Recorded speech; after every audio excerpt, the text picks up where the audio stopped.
7 de la mañana con 37 minutos, 7:37 minutos, en Punto Noticias de Radio Pichincha. Lo dicho, saludamos con el doctor Galo Chiriboga, exfiscal general del Estado, que nos acompaña de manera presencial en nuestros estudios. Doctor Chiriboga, buenos días, bienvenido. Les saludamos a Alexis Moncayo, quien le habla, Licenia Espinel. Gracias por estar en Punto Noticias de Radio Pichincha. El pasado lunes, el exministro de Energía, el señor Carlos Pareja Llanuselli, fue convocado para rendir aparentemente una versión en torno a una investigación previa por el presunto delito de concusión abierta en contra suya como exfiscal del Estado en su momento.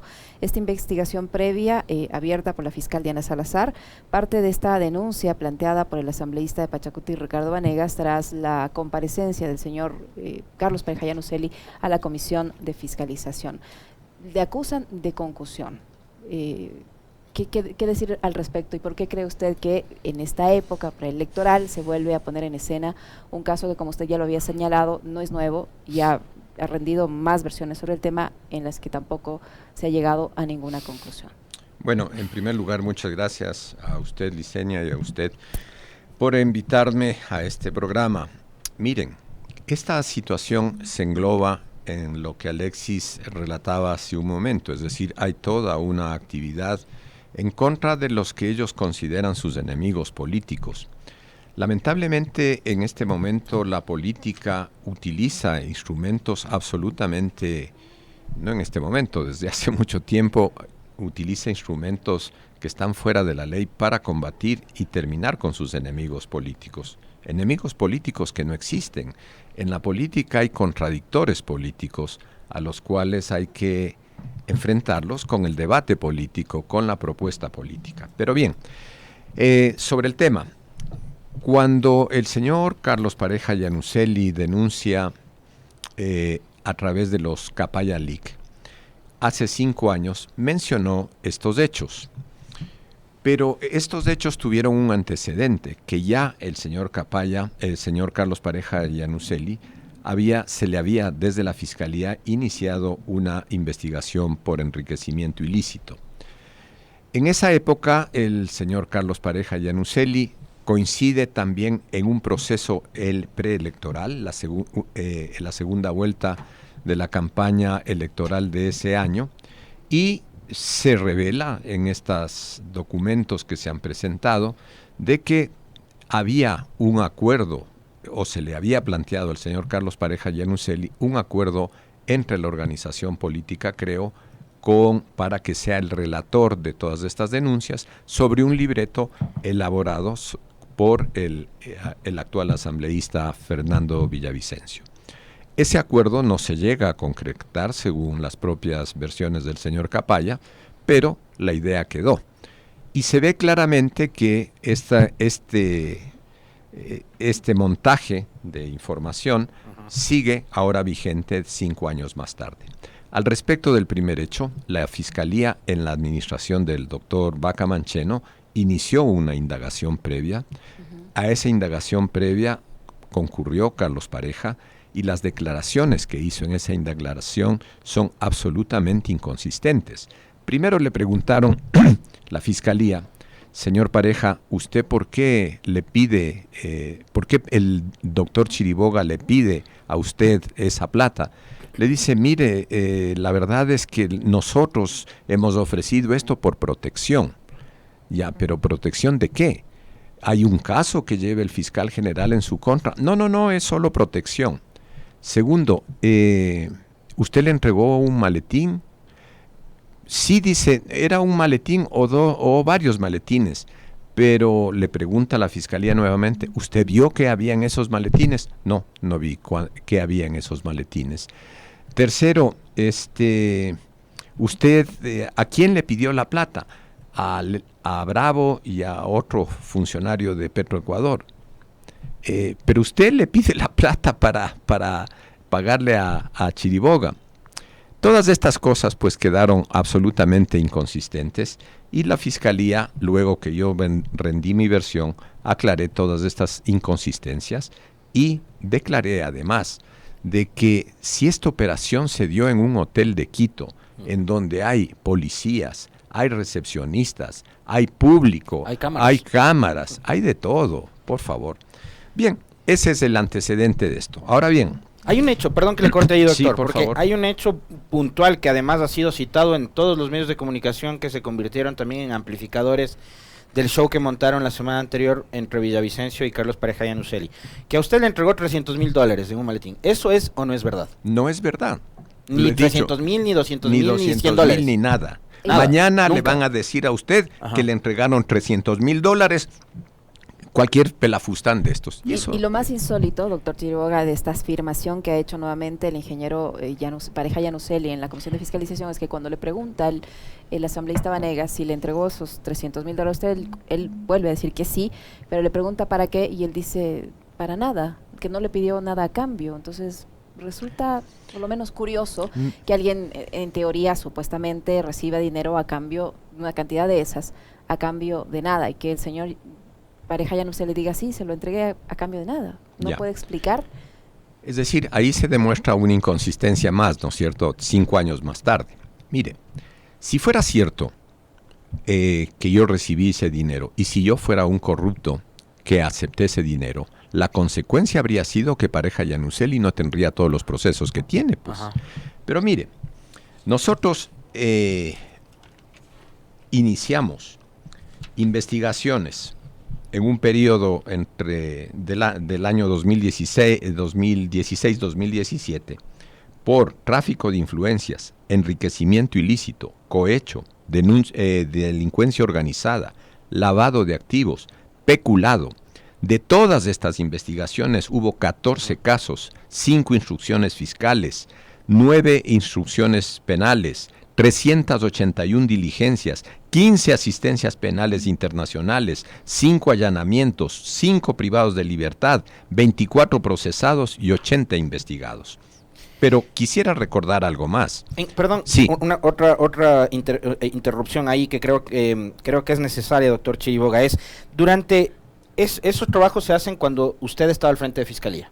Ya, Así es. En todos esos trabajos que usted lidera, doctor, ¿cuáles, digamos, son en el periodo 2011-2017? Corrígeme si me equivoco. Sí. Ya, ¿cuáles son, digamos, los peces gordos que caen en todos esos procesos? Mire, aquí está el primer caso de cohecho, que lo llevaba un fiscal de caso, no yo intervengo en otro caso. Cayó Carlos Eugenio Pareja Yanuseli, Alex Fabricio Bravo Panchano, Arturo Alfredo Escobar Domínguez, Juan Andrés Vaquerizo Escobar, Jaime Alberto Vaquerizo Escobar, Vaquerizo Zambrano Javier Antonio, Ramiro Andrés Luque Flores, Arturo Emilio Pinzón Domador, Sonia Yolanda Calero Silva, Fabricio Yanuseli Bernaza, Glenda Marianela Mesa Bracho. Todos estos personajes estaban ligados a todas estas operaciones. O sea, si había una red de corrupción y una mafia de corrupción en Petroecuador, evidentemente, era una organización criminal que estaba operando en Petroecuador. Y eso se ha demostrado en todos los procesos. Pero quisiera recordarles también que el señor Carlos Pareja Yanuseli fue convocado a la Asamblea en el año 2016. Y aquí tengo el acta de la...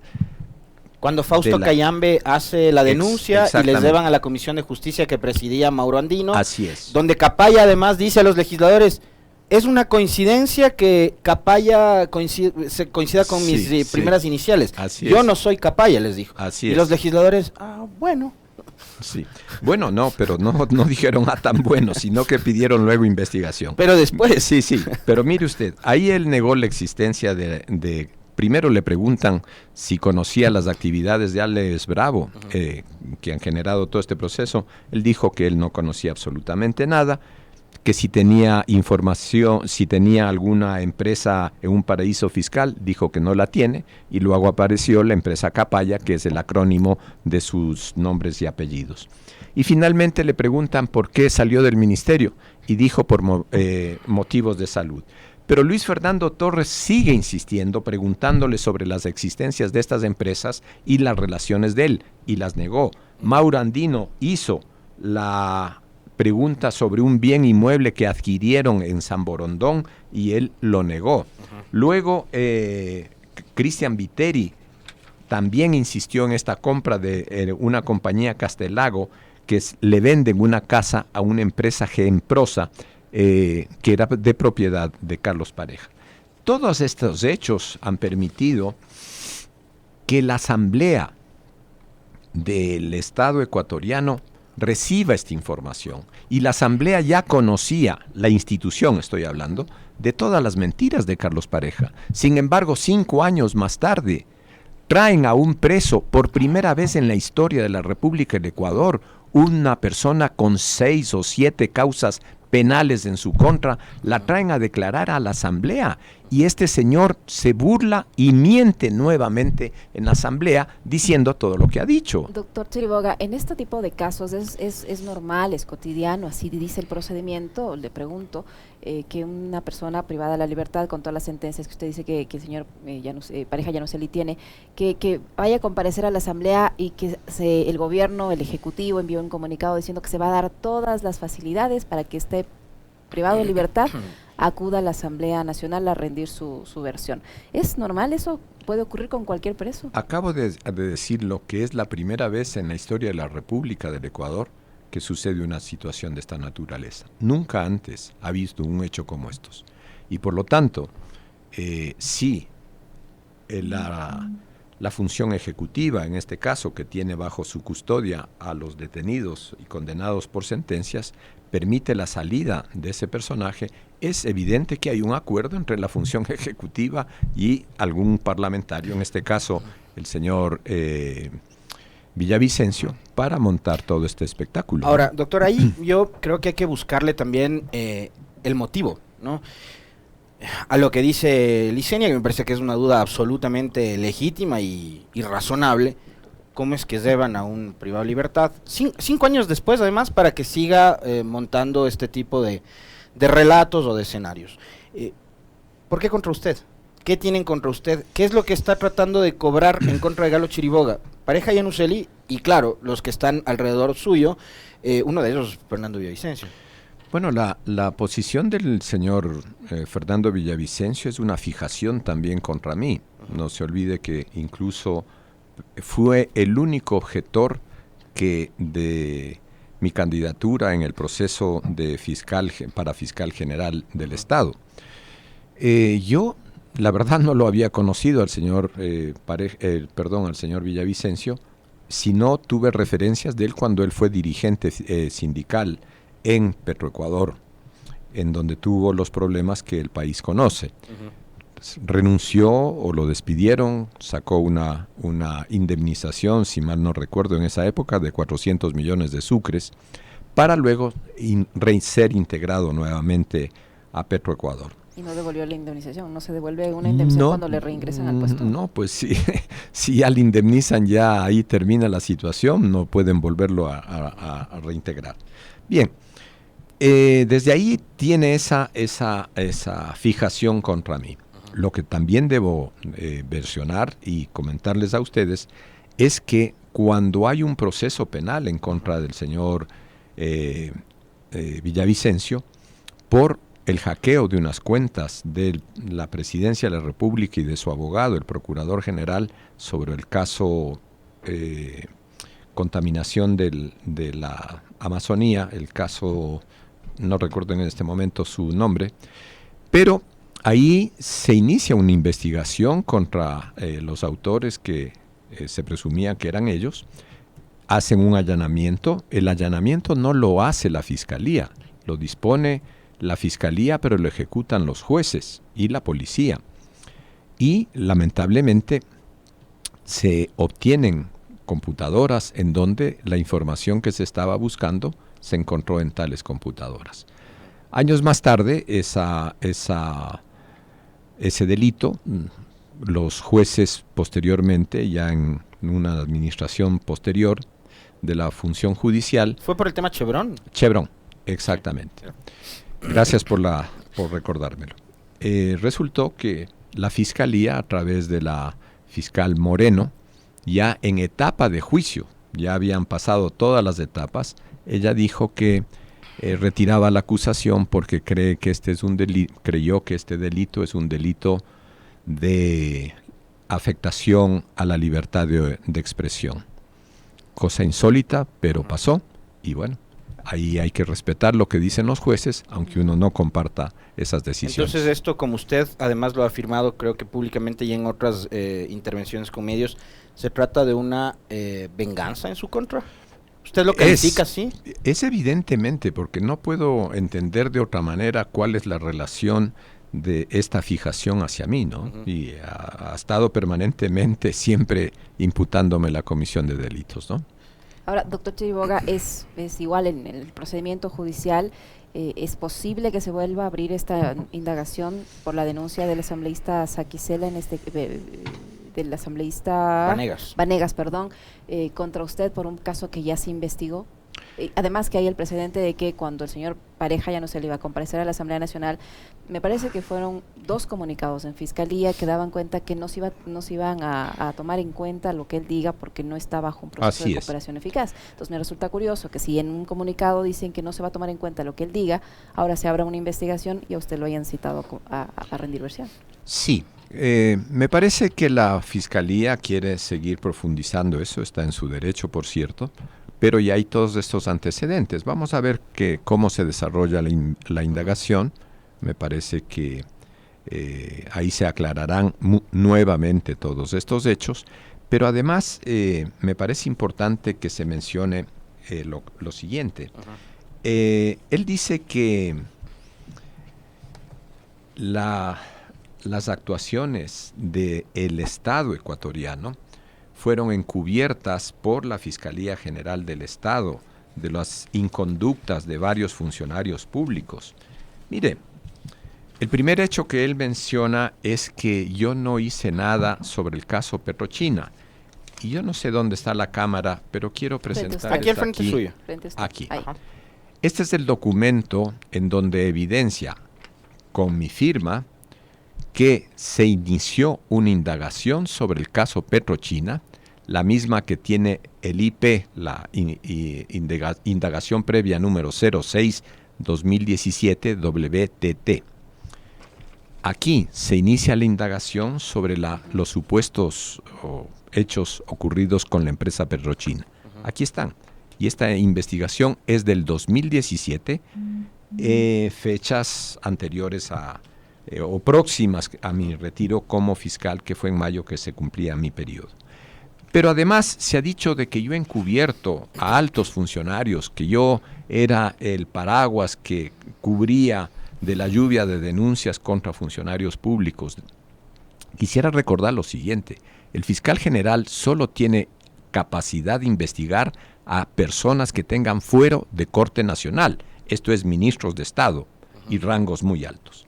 Aquí está el caso que la gente se olvida, del caso que se llamó el Comecheques del Ministerio de Deportes, en donde su ministro, Raúl Carrión, fue condenado en mi gestión.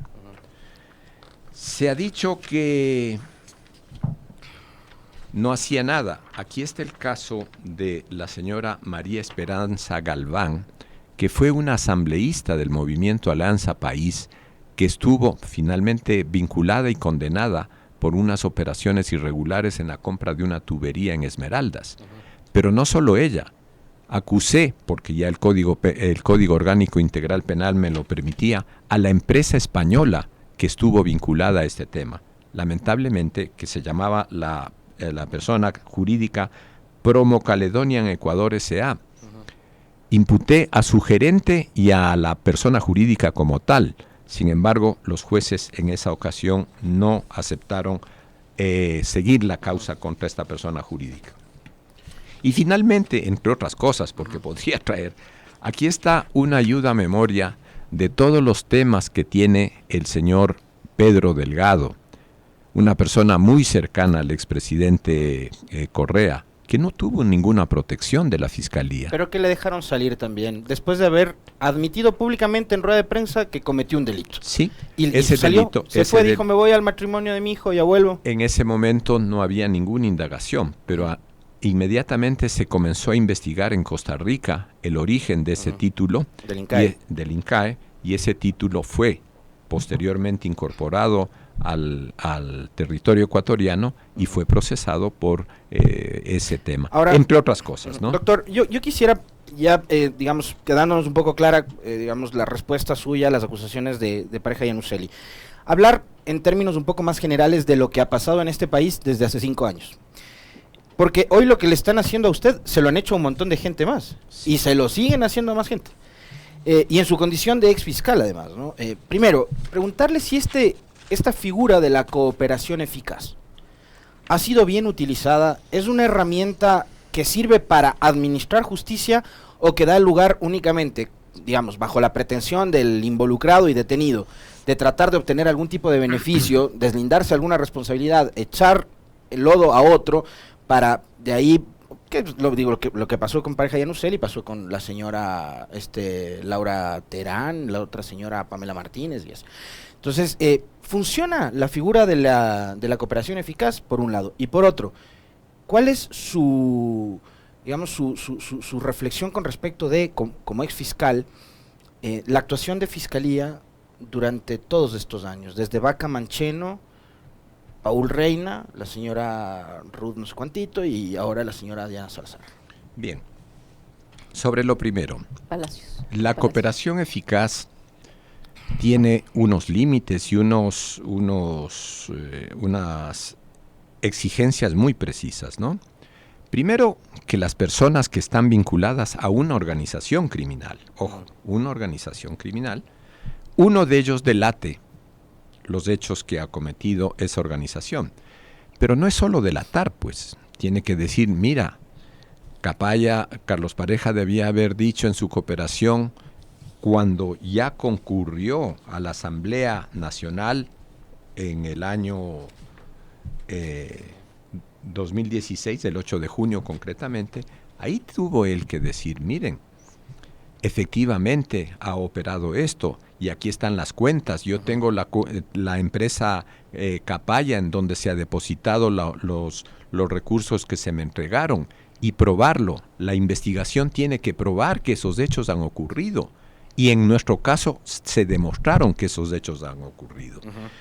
Y segundo, que sean comprobables, que sean verificables, porque si no, esto es tan sencillo como decir aquí como en la época de Torquemada, ¿no? Es decir, agarraban a las personas que los perseguían por delitos supuestamente contra la fe, a someterlos a presiones físicas. En este caso hay presiones morales y presiones psicológicas. Estas personas son detenidas y las tienen amenazando con las penas de graves sanciones penales. Y por lo tanto, en el caso muy claro de sobornos, eso fue lo que ocurrió.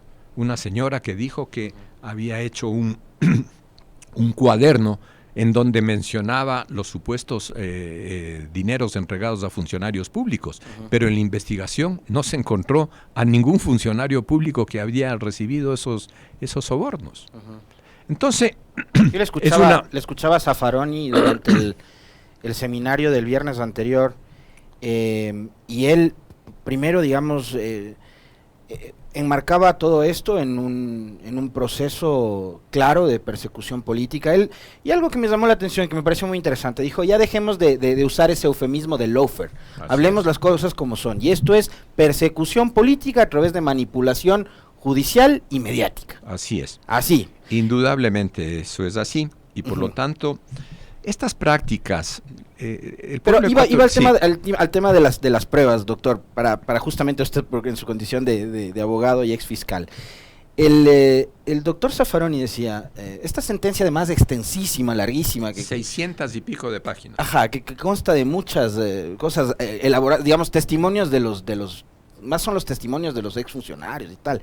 Decía, pero acá no hay la valoración de la prueba. Y la prueba es un cuaderno que incluso fue el código de barras desprendido, un cuaderno que fue elaborado en un viaje de media hora. Entonces, ¿cuál fue la prueba para demostrar que hubo una trama de corrupción enorme cuando, digamos, lo único que hay es un par de recibos sobre una deuda de $6,000 y cosas por el estilo? Entonces, ¿cuál es la prueba que valora finalmente Fiscalía y un tribunal de justicia que está más allá de lo que hace Fiscalía? Mire, de lo que se hizo público de ese proceso, que lo he revisado, simplemente, en mi opinión personal, creo que no hubo ninguna prueba, ¿no? Y por lo tanto, esa situación jurídica que no va a ser resuelta lamentablemente en el Ecuador, sino en el exterior, porque es imposible aquí resolver esa situación por la coyuntura que estamos viviendo, pues aclarará todos esos temas, ¿no? Pero con un daño a las personas que fueron vinculadas a ese proceso que no se va a reparar nunca, ¿no? Doctor Chiriboga, ¿usted ha sido notificado ya con el inicio de esta indagación por parte de la Fiscalía? ¿Hay fecha para que rinda versión? A ver, la semana pasada llegó una notificación informándome que se ha iniciado esta indagación. Yo ya he presentado mi escrito señalando domicilio y ofreciendo toda mi cooperación. Todavía, pero no hay fecha todavía para la No ha denuncia. habido fecha todavía. ¿A sus manos durante su ejercicio como fiscal del Estado llegó algún proceso o alguna denuncia? No sé si estaba bajo su competencia alguna denuncia contra este señor Nielsen Arias, que ahora está siendo investigado en los Estados Unidos y que un poco es el tema es el que ha movido todo este otro escenario. Bien. Quisiera precisar cómo funciona la Fiscalía, ¿no? La Fiscalía tiene un fiscal general que opera en los casos de fuero de Corte Nacional, pero tiene una infraestructura de más de 2.000 o 2.500 funcionarios que son fiscales, secretarios, peritos, en fin. Este caso del señor Nielsen Arias no fue investigado en el fuero de Corte Nacional. Me parece que hay un caso que fue investigado por, me parece que una denuncia del señor Galo Lara Yepes, ¿no? Y esta denuncia hacía referencia en la que se menciona a Nielsen Arias Sandoval. Esta denuncia no logró evidenciar lo que el señor Galo Lara había mencionado y el fiscal que llevaba ese caso presentó con 3.376 fojas una solicitud a los jueces, que es de este expediente, en la que solicita que se archive la causa. Pero el fiscal solicita, quien decide o no archivar una causa es el juez. Y esta es la razón del único caso que yo he podido verificar que había sobre el Nielsen Arias. ¿Cuál era el rol que desempeñó Diana Salazar en la Fiscalía cuando usted era fiscal? Mire, Diana Salazar es una fiscal, a quien en un momento determinado le encargué la investigación de uno de los casos más importantes que en ese momento teníamos, que se llamó el FIFA Gate. Recuerden ustedes que la Fiscalía norteamericana denunció los hechos ocurridos en FIFA Gate. Ahí también quiero mencionar algo, ¿no? Como el implicado en ese caso tenía el apellido Chiriboga, que era el presidente de la Federación Ecuatoriana, ya se corrían los corrillos políticos de que algún parentesco tenían. Era primo mío, puchi, que con eso estaba liberado el hombre. Entonces pedí que Diana Salazar llevara adelante esta investigación. Le ofrecí todo el respaldo posible para que esta investigación tuviera éxito y finalmente ahí hubo una condena. Y lo que quiero decir también es que es la primera condena a nivel mundial que sobre el FIFA Gate ocurrió. Y eso corresponde a la República del Ecuador y a la Fiscalía General del Estado. Interesante ese dato, vean ustedes. Y eso le catapultó, digo yo, ¿no? No solo eso, creo que debe haber algunas otras cosas adicionales. Se nos va terminando el tiempo, pero yo sí quería pedirle también al doctor Chiriboga una reflexión suya, una respuesta sobre algo que dijo Zaffaroni la semana anterior en el seminario. Y él dijo que este proceso de persecución judicial, mediática, política, no busca hacer justicia, sino que tenía un clarísimo objetivo, y era atentar contra un bien que es superior, que es la democracia. Así es. Al bloquear la participación de Correa, porque eso además fue lo que hicieron en el 2021, cuando impidieron que Correa pueda participar en la elección 2020, durante la etapa de inscripción de candidaturas, entre agosto y noviembre, me parece que fue, impidieron a Correa. Tienen a Glass preso ya 5 años. Usted si quiere hacer un comentario sobre la situación de Glass también, doctor, puede hacerlo, ¿no? Con todo gusto. Pero lo que decía Zaffaroni es, cuando apuntan contra Correa, que es la figura máxima de una organización política que es además la principal fuerza política del país, están atentando más que contra estos políticos, contra Correa, contra Glass, contra Gabriela Rivadeneira o contra Paula Pavón, contra Virgilio Hernández y todos los que forman parte de esta organización. Atentan contra el derecho que tienen los ciudadanos de poder elegirlos. Y eso es todavía más grave que la misma persecución judicial y mediática, que ya es grave. Sí. ¿Qué opinión tiene usted con respecto de esa conclusión? Yo coincido con el maestro Zaffaroni en muchos de sus conceptos. Pienso que el tema del lawfare tiene que llamarse como se debe llamar, y me parece que este es un instrumento de manipulación jurídica que no solo afecta, como bien lo dice Zaffaroni, a las personas que se las involucra, sino que afecta a todos los ciudadanos. Porque si a los dirigentes políticos de un país se los somete a procesos arbitrarios y por lo tanto fuera de la ley, ¿qué nos espera a los ciudadanos comunes y silvestres, ¿no? Creo que esas prácticas obedecen a una sustitución de lo que ya fue una guerra contra ciertas tendencias de la izquierda en la época del Cono Sur, cuando se creó todo este sistema de persecución y desaparición de personas, ¿no? Hoy hay una sofisticación en el sistema, que esa persecución, el Plan Cóndor, ya no funciona como funcionaba antes, y ahora el Plan Cóndor funciona de otra manera, con una sofisticación como la que tienen estos procesos penales, ¿no? Espero que el país vuelva a recapacitar sobre la convivencia ciudadana, que el país vuelva al cauce de enfocar los conflictos en las esferas que tienen que enfocarse. Lo político tiene que enfocarse en la función política, no mezclar la justicia en la política, ni la política en la justicia, ¿no? Me parece que si eso se respeta y vuelve un espacio de tranquilidad al país, el país está muy angustiado por la crisis que usted ha mencionado en su intervención de la mañana, y creo que esos hechos son de prioridad. Hay que darle tranquilidad al país, hay que darle soluciones al país, hay que superar esta etapa de violencia inusitada en la historia ecuatoriana, pero no solo con medidas policiales. Hay una cantidad de medidas que tienen que tomarse, no voy a explicar eso porque no es el motivo de esta presentación, pero si no se ve eso en el contexto estructural del Estado, no vamos a superar esto.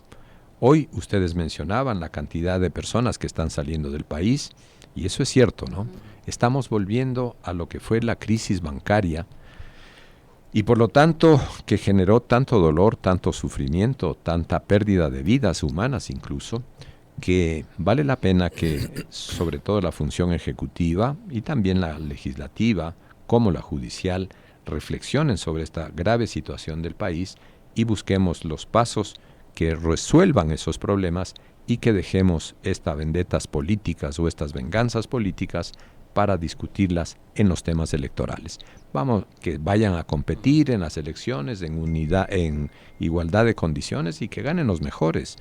La democracia en el sistema liberal prevé la alternancia en el poder bajo un supuesto, que es: si el gobierno anterior hizo bien o mal las cosas, vamos a superar todo lo bien que hizo y evitar todos los males que el gobierno anterior. Porque el país tiene en cada gobierno, en cada ejercicio político, ir alcanzando las metas de desarrollo, de justicia, de mejoramiento de la distribución, en fin, todos esos objetivos políticos y sociales que está obligado el Estado ecuatoriano a alcanzar. Así es. Muchísimas gracias, doctor, por habernos acompañado esta mañana. El doctor Galo Chiriboga, ex fiscal general de la Nación, que ha estado con nosotros. Gracias, doctor. Muy gentil, doctor. A ustedes, muchas gracias.